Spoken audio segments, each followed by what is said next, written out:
Hi students, இந்த வீடியோவில் 7ஆம் வகுப்பு தமிழில் இருக்கிற 3வது பருவத்தில் இயல் 3 ஆகு பெயர் இந்த இலக்கணத்தோட புக் பேக் ஆன்சர்ஸ் தான் பார்க்க போகிறோம்.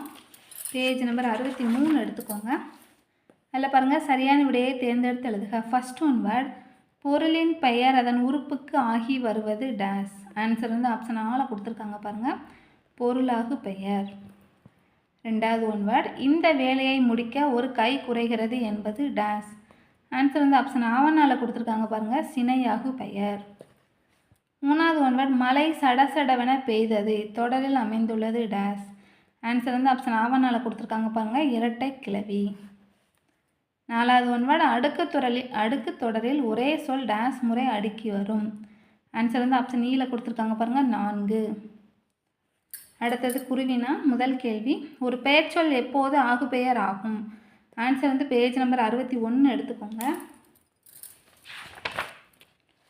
பேஜ் நம்பர் 61ல் குருவின முதல் கேள்விக்கான 2 பாயிண்டாக எழுதிக்கோங்க. ஃபஸ்ட்டு வந்து ஒன்றன் பெயர் அதனை குறிக்காமல், ரெண்டாவது வரி இருக்குது பார்த்தீங்களா, ஒன்றன் பெயர் அதனை குறிக்காமல் அதனோடு தொடர்புடைய வேறு ஒன்றிற்கு ஆகி வருவது ஆகு பெயர் எனப்படும். இந்த 2 வரி மட்டும் நோட் பண்ணிக்கோங்க.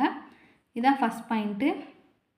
செகண்ட் பாயிண்ட்டுக்கு வந்து எடுத்துக்காட்டுன்னு போட்டு வீட்டுக்கு வெள்ளை அடித்தான் அப்படின்னு எழுதிக்கோங்க. எழுதிட்டு வெள்ளை என்பது வெண்மை நிறத்தை குறிக்காமல் வெண்மை நிறமுடைய சுண்ணாம்பை குறிக்கிறது. அந்த 2 வரி எழுதிக்கோங்க. இதான் வந்து செகண்ட் பாயிண்ட்டு. ஃபஸ்ட் பாயிண்ட் வந்து ஒன்றன் பெயர் அதனை குறிக்காமல், அதுலேருந்து அந்த 2 லைன் நோட் பண்ணிக்கோங்க. செகண்ட் பாயிண்ட் எடுத்துக்காட்டுன்னு போட்டு வீட்டுக்கு வெள்ளை அடித்தான்னு போட்டு கீழே இருக்க அந்த ஃபஸ்ட் 2 லைன் நோட் பண்ணிக்கோங்க. இதுதான் குருவினா முதல் கேள்விக்கான ஆன்சர். அடுத்தது குருவினா இரண்டாவது கேள்வி, இரட்டை கிளவி என்பது யாது? சான்று தருக. இதற்கான ஆன்சர் பேஜ் நம்பர் 62 எடுத்துக்கோங்க. பேஜ் நம்பர் 62ல் இரட்டை கிளவின்னு ஹெட்டிங் கொடுத்துருக்காங்க பார்த்தீங்களா, அதில் 2வது பரால் 4 வரி இருக்குது. அதில் 3வது வரி பாருங்கள், இரட்டையாக இணைந்து வந்து பிரித்தால் தனிப்பொருள் தராத சொற்களை இரட்டை கிளவி என்பது. இந்த 2 வரி மட்டும் நோட் பண்ணிக்கோங்க. நோட் பண்ணிவிட்டு எடுத்துக்காட்டுன்னு போட்டு விறுவிறு கல கல மலை மலை அந்த 3 இதை எழுதிக்கோங்க. இந்த 2 வரி எழுதிட்டு எடுத்துக்காட்டுன்னு போட்டு இந்த 3 இதை மட்டும் எக்ஸாம்பிளாக எழுதிக்கோங்க. இதுதான் குருவினா இரண்டாவது கேள்விக்கான ஆன்சர். அடுத்தது சிறுவினா முதல் கேள்வி, பொருளாகு பெயரையும் சினையாகு பெயரையும் வேறுபடுத்துக. இதற்கான ஆன்சர் பேஜ் நம்பர் 61 எடுத்துக்கோங்க.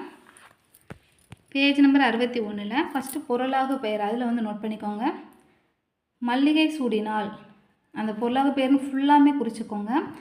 மல்லிகை சூடினால் எழுதிட்டு மல்லிகை என்பது ஒரு முழு பெயர், அதுலேருந்து குறிக்க ஆரம்பித்து இதனை முதலாக பெயர் என்றும் கூறுவார். அது ஃபுல்லாமே நோட் பண்ணிக்கோங்க. இது வந்து ஃபஸ்ட் பாயிண்ட்டு. செகண்ட் பாயிண்ட் வந்து சினையாகு பெயருக்கு பார்த்திங்களா, அது ஃபுல்லாமே நோட் பண்ணிக்கோங்க. தலைக்கு ஒரு பழம் கொடு, அதுலேருந்து குறிக்க ஆரம்பித்து சினையாக பெயர் எனப்படும், அது வரைக்கும் வந்து குறிச்சிக்கோங்க. இந்த 2 ஹெட்டிங் ப்ளஸ் அது கீழே இருக்கிறது ஃபுல்லாமே குறிச்சிக்கோங்க. இதுதான் சிறுவினா முதல் கேள்விக்கான ஆன்சர். அடுத்து இரண்டாவது கேள்வி, இரட்டை கிளவி அடுக்கு தொடர் ஒப்பிடுக. இதற்கான ஆன்சர் பேஜ் நம்பர் 72 எடுத்துக்கோங்க. பேஜ் நம்பர் 72 இந்த புக்கோட தமிழ் முடியுது பார்த்திங்களா, அதோட லாஸ்ட் பேஜ் வந்து கொஞ்சம் ஃப்ரீயாக இருக்குது. அதில் வந்து இதை மட்டும் அப்படியே எழுதிக்கோங்க. இதான் வந்து சிறுவினா இரண்டாவது கேள்விக்கான ஆன்சர்.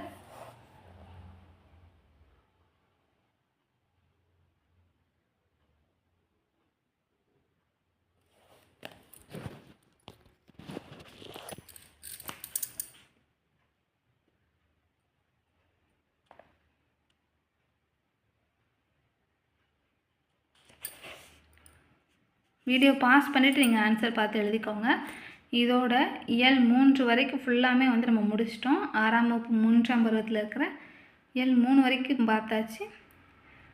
நம்ம சேனலை ஃபஸ்ட் டைம் பார்த்தீங்கன்னா சப்ஸ்கிரைப் பண்ணிக்கோங்க. தேங்க்யூ.